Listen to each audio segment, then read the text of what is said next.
பிரபலமான முக்கியமான கோவில்களை கொண்ட தென்னிந்திய மாநிலம்தான் நமது தமிழ்நாடு.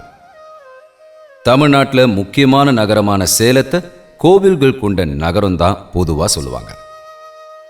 உலகத்திலேயே கட்டிடக்கலைக்கு பெயர் பெற்ற, சரித்திரத்தில் இடம் பிடிச்ச நிறைய கோயில்கள் சேலத்திலையும் அதை சுற்றியுள்ள ஊர்களையும் இருக்கு.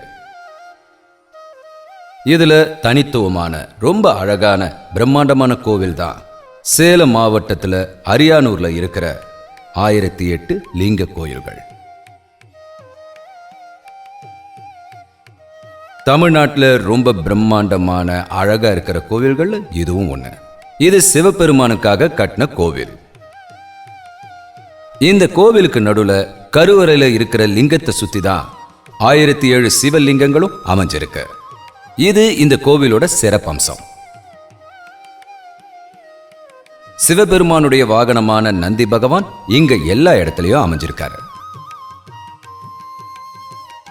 சிவபெருமானுக்கு இருக்கிற 1000 நாமங்களை கொண்டுதான் இங்க ஒவ்வொரு லிங்கத்துக்கும் பெயர் அமைக்கப்பட்டிருக்கு. 2010ஆம் ஆண்டு இந்த கோவிலை கட்டி பராமரிக்கிறது விநாயகா மிஷன். கல்வித்துறையில பல பங்களிப்புகளை செஞ்சுக்கிட்டு வர பிரபலமான ஒரு நிறுவனம் தான் இந்த விநாயகா மிஷன். கோவிலோட வாசல்ல இருக்கிற உயரமான மலையில தான் இந்த கோவில் அமைஞ்சிருக்கு. அழகான கட்டிடக்கலையோட பலவிதமான வர்ணங்கள் பூசி இந்த கோயிலை அழகா வடிவமைச்சிருக்காங்க. கோவிலோட நுழைவாயிலுக்கு பக்கத்திலேயே ஒரு பெரிய விநாயகர் சிலை அமைஞ்சிருக்கு.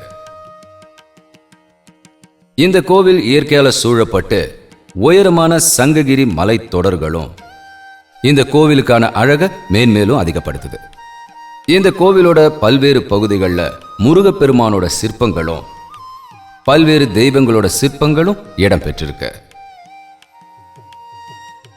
இந்த கோயிலோட இன்னொரு சிறப்பம்சம்னா மலை உச்சியில உயர்ந்து நிற்கிற பெரிய அளவுல இருக்கிற ஸ்ரீ உமையம்பிகை சமேத ஸ்ரீ அருணாச்சல சுந்தரேஸ்வரரோட அழகான சிலை அமைஞ்சிருக்கு. திராவிட கலாச்சாரமும் கலை நேர்த்தியும் கொண்ட அழகான கட்டிடக்கலைய இந்த கோயில்ல எல்லா இடங்களையும் நம்மளால பார்க்க முடியும். ரொம்ப அழகான சுற்றுச்சூழலோட கண்ணை மயக்கிற காட்சியை கொண்டு பக்தி உணர்வையும் மன அமைதியையும் இந்த கோயிலோட சரணாலயம் நமக்கு கொடுக்கும். பக்தர்களுக்கு மட்டும் இல்ல, சுற்றுலா பயணிகளுக்கும் ரொம்ப திருப்தியையும் மன நிறைவையும் கொடுக்குங்கிறதுல எந்த சந்தேகமும் இல்லை.